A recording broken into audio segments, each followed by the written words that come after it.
রান্না করতে করতে অনেক রান্নার প্রশংসাই আমি শুনেছি, যারা খেয়েছে বা যারা রান্নার ভিডিও দেখেছে তারাও বলেছে যে আপনার রান্না খুব সুন্দর হয়। আর আমার বাসায় আমার দুই ছেলে তো আমার রান্না ভীষণ পছন্দ করে। আসসালামু আলাইকুম। আজকে আমার দুই ছেলের জন্য ভীষণ পছন্দের একটি রান্না করব।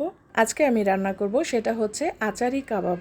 তার জন্য আমি প্রথমে নিয়েছি কয়েক টুকরো মাংসগুলোকে ছোট ছোট করে কেটে লবণ আর মরিচের গুঁড়া দিয়ে আমি ভালো মতো মেখে নিচ্ছি। এটা মেরিনেট করার কোনো দরকার না, আর এখানে আমি মরিচটা একটু বেশি দিলাম। এরপর সামান্য ধনিয়া গুঁড়া আর জিরা গুঁড়া দিয়ে আমি ভালো মতো এটাকে মেখে নিচ্ছি। এরপর কড়াইতে সরিষার তেল দিয়ে মাংসগুলোকে একটু কড়া করে ভেজে নিব।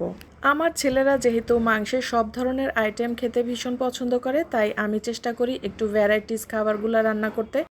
এরপর মাংসটা যখন সামান্য ভাজা ভাজা হয়ে যাবে, এখানে আমি গরম মশলার গুঁড়া দিয়ে মাংসটাকে আর একটু ভাজা ভাজা করে রান্না করে নেব। অন্যদিকে মাংসটা হতে হতে আমি আরেকটি মশলা তৈরি করে নিব। এখানে আমি প্রায় 1 কাপ পেঁয়াজ কুচি নিয়েছি। এখানে দিয়ে দিলাম পরিমাণ মতো লবণ, সামান্য মরিচের গুঁড়া, ধনিয়া গুঁড়া, জিরা গুঁড়া, আর দিয়ে দিলাম 1 টেবিল চামচের মতো টমেটো পিউরি। এই টমেটো পিউরিটা আমি বানিয়ে ফ্রিজে রেখে দেই। বিভিন্ন ধরনের রান্নায় আমি এটা ব্যবহার করি, আর এটা দিলে রান্নার টেস্টটাও অনেক।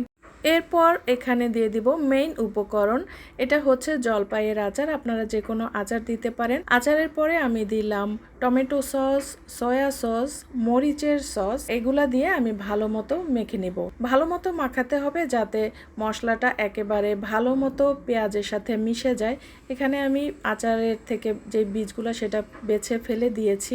আপনি যত ভালো মতো মাখাবেন খাবারের টেস্ট কিন্তু ততই ভালো আসবে। এরপর আমি এখানে দিয়েছি চিলি ফ্লেক্স, এরপরে দিয়ে দিলাম কাজু বাদামের গুঁড়া। কাজু বাদামের গুঁড়াটা দিলে এই খাবারটা যে এত অসম্ভব টেস্ট হয় আপনারা বানিয়ে খেলেই বুঝতে পারবেন। আর এটা আপনারা হয়তো ভাবছেন যে এত মরিচ দিয়েছি কেন, এটা কিন্তু একটু ঝালঝালি খেতে ভালো লাগে।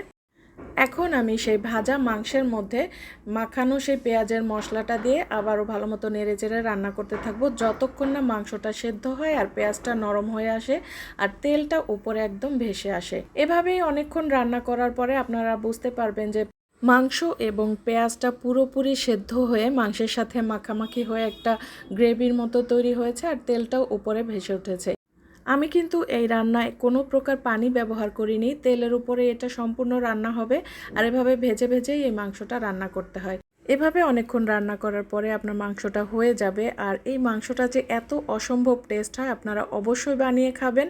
আপনার এই রান্নাটা একবার যে খাবে সে আপনার প্রশংসা করতে বাধ্য হবে। ভিডিওটি ভালো লাগলে সবাই লাইক করবেন, শেয়ার করবেন, আর বেশি বেশি করে রান্না করে খাবেন। সবাই ভালো থাকবেন। আল্লাহ হাফেজ।